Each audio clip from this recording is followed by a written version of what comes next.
It moves like a missile and thinks like a drone. The F-47 isn't a prototype, it's a global power play. While China builds swarms, the US just leapfrogged the world with a Mach 5 plus monster that covers a mile every single second. At $300 million a unit, this tailless ghost is just the beginning of the end for traditional aviation. But here's the real mystery. While the world scrambles to catch up to the 7th gen, the true battle is being fought in the black budget shadows of 8th, 9th, and even 10th generation projects. We are talking about quantum mine fighters and orbital attack vehicles that might already be watching from the edge of space. We aren't just looking at an upgrade, we're looking at the first trillion-dollar race to command the stars. F-47, beyond the numbers. The F-47 is a total re-engineering of the American air power doctrine. To understand why, you have to look at the Pacific distance problem. The current kings of the sky, the F-22 Raptor and F-35 Lightning II, were designed for theaters like Europe where refueling tankers are always nearby. The F-22 has an internal operational radius of approximately 600 nautical miles, while the F-35A sits around 590 nautical miles. In the vastness of the Indo-Pacific, that's a liability. The F-47 is projected to shatter that ceiling with an operational radius of 1,200 plus nautical miles. That is double the reach, allowing it to penetrate deep into contested anti-access area denial zones without relying on bulky, vulnerable tankers that appear as massive targets on enemy radar. But the real magic isn't just in the fuel tanks, it's in the smart skin and the tailless profile. Traditional 5th generation jets like the F-22 use a twin-tail diamond wing configuration. While effective, those vertical stabilizers are the primary source of radar return. The F-47 moves to a tailless, cranked wing profile. By eliminating the tail entirely, the F-47 achieves superior all-aspect stealth, making it nearly invisible to the low-frequency radar arrays peer adversaries use for early warning. This stealth is reinforced by conformal integration. Instead of bolting antennas and sensors onto the frame, the F-47 utilizes smart skin technology, where the sensors are embedded directly into the composite structure of the fuselage.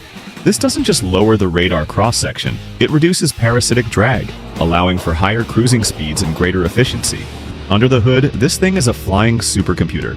Its modular open systems architecture means it's a plug-and-play weapon. While upgrading an F-22 requires years of hardware overhauls, the F-47 can swap in new hardware or 10th generation AI algorithms like an app update. And then there is the raw power. The F-47 is powered by the next generation adaptive propulsion program. This is a variable cycle engine that adjusts its bypass ratio in real time. In one mode, it acts as a high-thrust turbojet for Mach 5 plus dashes. In another, it becomes a fuel-efficient turbofan for long-range loitering.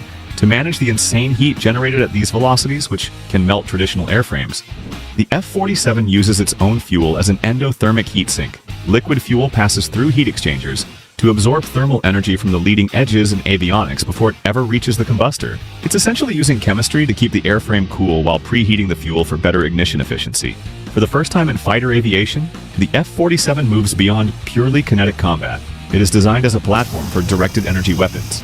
Its anti-missile laser system is enabled by massive onboard power generation from variable cycle engines, allowing high-energy lasers for hard kill defense. Incoming air-to-air missiles can be intercepted at the speed of light, forming an impenetrable defensive envelope around the jet. To keep that system alive under combat heat, the next-generation adaptive propulsion engines use a third stream of airflow dedicated to cooling and thermal management, preventing the laser hardware from overheating. When the F-47 uses kinetic weapons, it does so with speed and volume. Large internal weapon bays are optimized for hypersonic strike missiles, released at speeds exceeding Mach 5, and it is not fighting alone. The F-47 acts as a mothership for collaborative combat aircraft drone swarms. It processes over 1 million pulses per second through its MESA radar, achieving a 92% fusion fidelity, then distributes that fused targeting picture as a central node inside the JADC2 network. The $300 million F-47 didn't just rattle the Pentagon, it sent shockwaves through every rival design bureau from Moscow to Beijing. The global response and the panic. China's answer arrived with a name that sounds like something out of a legend.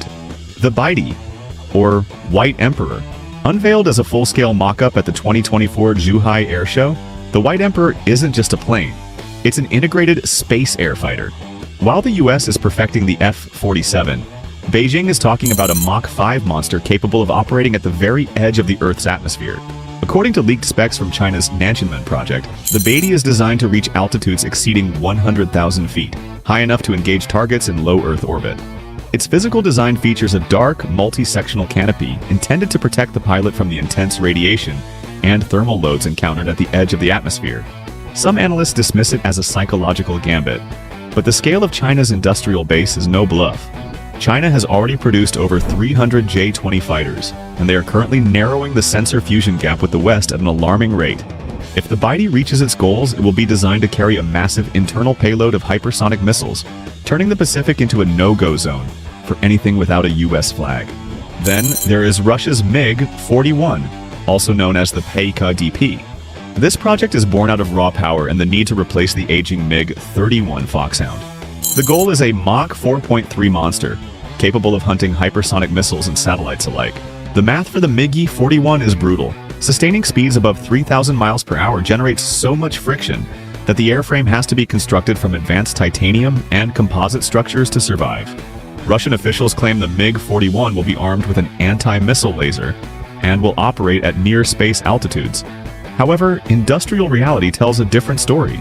Between sanctions and the struggle to mass-produce existing fifth-generation platforms, many analysts believe the MiG-41 remains a paper plane, a warning to the world that Russia hasn't given up on its high-speed interceptor legacy. But here's the real panic. The US isn't just building a better jet, they are moving the goalposts. While rivals scramble to hit 6th-gen benchmarks, the US is already drafting generations 8, 9, and 10. The Air Force is already requesting $2.75 billion for NGAD development in the 2025 budget alone, a figure projected to rise to $5.72 billion by 2029. The race beyond speed.